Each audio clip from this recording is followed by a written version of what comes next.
Salam jumpa untuk kita semua di Rema Meja Sabda Selasa 2 Juni 2020. Kembali saya menyapa kita.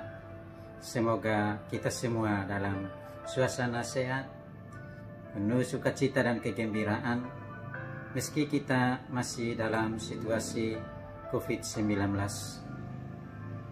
Mari saudara-saudari kita berdoa bersama.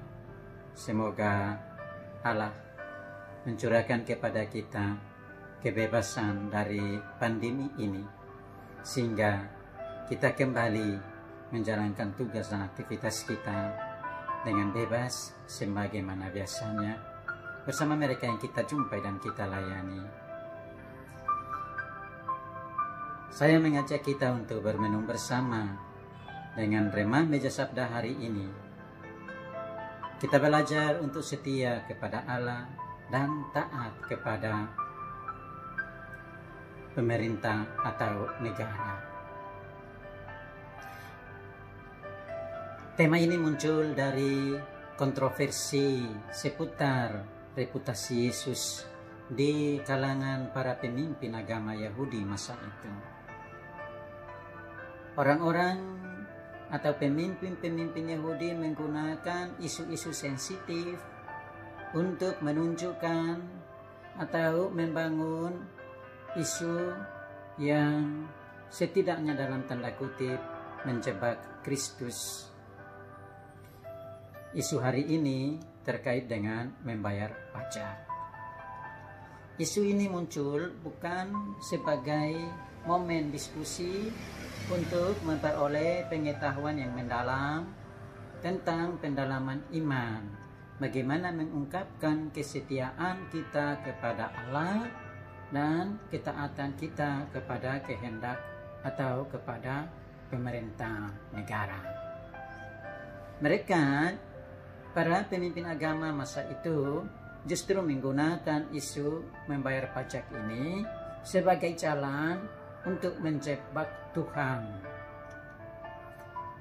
Sayangnya, kebijaksanaan dan hikmat Allah yang maha tinggi tak dapat dikuasai oleh hikmat manusiawi. Hikmat manusiawi berada di bawah dalam kungkungan hikmat Allah. Karena itu, maka kelompok yang memunculkan isu ini menghadapi kesulitan besar tatkala Yesus memberi jawaban yang sangat tepat dan mengajak mereka untuk berefleksi bagaimana memenuhi kewajiban mereka kepada pemerintah dan bagaimana mereka meningkatkan gaya dan daya kesetiaan mereka kepada Allah. Isu ini dihadirkan di hadapan kelompok-kelompok Yahudi, orang Yahudi yang ada pada masa itu. Ada macam Zelot, ada macam Farisi, ada kelompok Herodian. Sesungguhnya ketiga kelompok ini sangat berbeda, atau dalam konteks politik mereka sangat bertentangan. Tapi kali ini mereka menggunakan momen ini atau mereka bersatu pada momen ini untuk menjebak Tuhan. Terkait dengan membayar pajak dan atau tidak kepada pemerintah, fakta historis bahwa sesudah Roma menguasai Yudea, pemerintah Roma meminta agar orang-orang Yahudi di provinsi Yudea membayar pajak kepada pemerintah. Maka di antara kelompok-kelompok atau macap-macap yang ada yang menerima dan membayar pajak dengan sukarela. Kelompok Herodian, mereka membayar pajak dengan sukarela kepada pemerintah Roma karena mereka mendukung pemerintah, dalam hal ini orang asing atau penjajah. Kelompok Zelot berbeda. Kelompok Zelot sangat menentang untuk tidak membayar pajak kepada asing. Sedangkan kelompok Farisi antara-antara membayar tetapi dengan berat hati. Mereka menggunakan isu ini untuk menjebak Yesus, itu intinya. Nah, Yesus memberi jawaban, dan jawaban ini menggugah daya refleksi kita dan memberi pesan kepada kita bagaimana kita memaknai persembahan hidup kita kepada Allah dalam konteks kesetiaan, iman, dan bagaimana kita mengungkapkan ketaatan kita sebagai pemenuhan kewajiban kita kepada negara.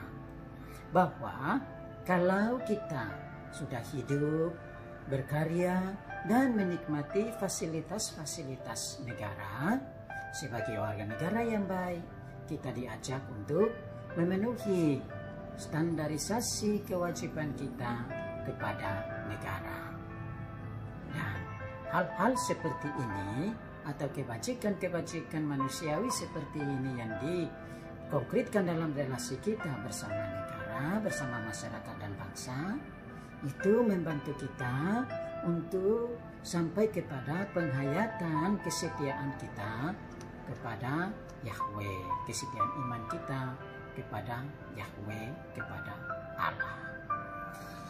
Untuk sampai pada peningkatan penghayatan ini, maka Santo Petrus melalui meja sabda bacaan pertama hari ini menyodorkan kepada kita 3 hal penting yang membantu kita agar membangun daya refleksi dan oleh kesalehan kita menuju pengkonkretan dari kesetiaan kepada Allah dan kewajiban atau ketaatan kepada bangsa. Yang pertama, kita diajak untuk berusaha supaya selalu berada dalam relasi damai dengan Allah. Kalau kita bisa berdamai atau membangun relasi yang damai dengan Allah, maka kita bisa beroleh keselamatan. Dan ini hanya terjadi ketika kita membinanya dalam relasi kita dengan sesama, dalam kehidupan di dunia ini, relasi cinta kasih. Kedua, kita diajak untuk selalu waspada supaya kita tidak tenggelam dan terseret dalam ajaran-ajaran atau ajakan-ajakan atau motivasi-motivasi yang menyesatkan jalan hidup kita di bumi ini. Dan yang ketiga, kita diajak agar berusaha supaya bertumbuh dalam kasih karunia Allah dan berusaha untuk pengenalan kita terhadap Yesus Kristus Sang Juru Selamat kita itu semakin dalam. Dengan demikian, maka relasi baik personal maupun komuniter terhadap Allah yang senantiasa menemani kita melalui ketujuh kurnia Roh Kudus-Nya akan senantiasa terpancar dari cara dan pola hidup kita bagi mereka semua yang kita jumpai dan kita layani. Kita bermenung, Allah menolong kita.